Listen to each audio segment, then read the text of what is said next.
Mais si je viens au Genèse 2, verset 5 à 7, la Bible dit ceci, il n'y avait rien sur la terre, il y avait personne pour cultiver la terre.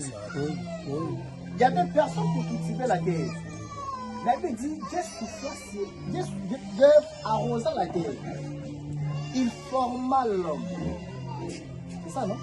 Il forma l'homme. Il souffla sur son narine le souffle de vie. Et l'homme devint un être vivant. C'est ça.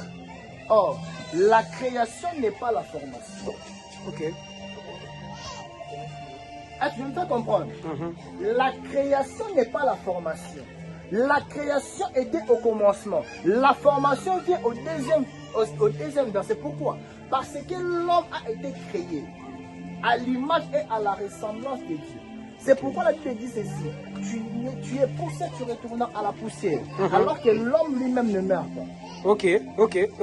Parce que celui qui a été créé à l'image et à la ressemblance divine ne peut mourir. Est-ce que je peux comprendre? Lorsque Dieu t'appelle au ministère, Dieu t'appelle dans un sacerdoce, Dieu t'appelle pour que tu puisses lui servir. Dieu va t'équiper. Dieu va t'équiper. Dieu va te donner toutes les armes favorables afin de combattre, afin de lui servir. La Bible dit, lorsqu'il a appelé Samuel, aucune parole de Samuel a tombé sur la terre. Aucun. Il a donné toutes les prophéties exactes. Tout ce qu'il a dit, ça s'est accompli. Pourquoi? Parce qu'avant que Samuel, qui est l'image et la ressemblance de Dieu, de venir sur la terre, il a déjà été consacré prophète. Ok. Il est né prophète. Il n'est pas devenu prophète, mais il est né prophète. On ne devient pas, mais on est. Est-ce que vous pouvez comprendre? On ne devait pas connaître. Mais il y a deux types de serviteurs de Dieu dans la vie. Il y a le vrai serviteur de Dieu et le prétend serviteur de Dieu. Je vais en arriver. Amen. Je vais en arriver.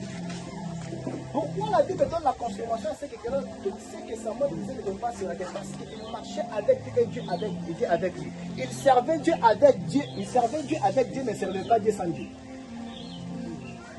Est-ce que je me fais comprendre? Samuel, tout ce qu'il disait ne tombait pas par terre. Pourquoi? Parce que Samuel servait Dieu avec Dieu, mais il ne servait pas Dieu sans Dieu. Ok. Est-ce que vous comprenez? Vous comprenez?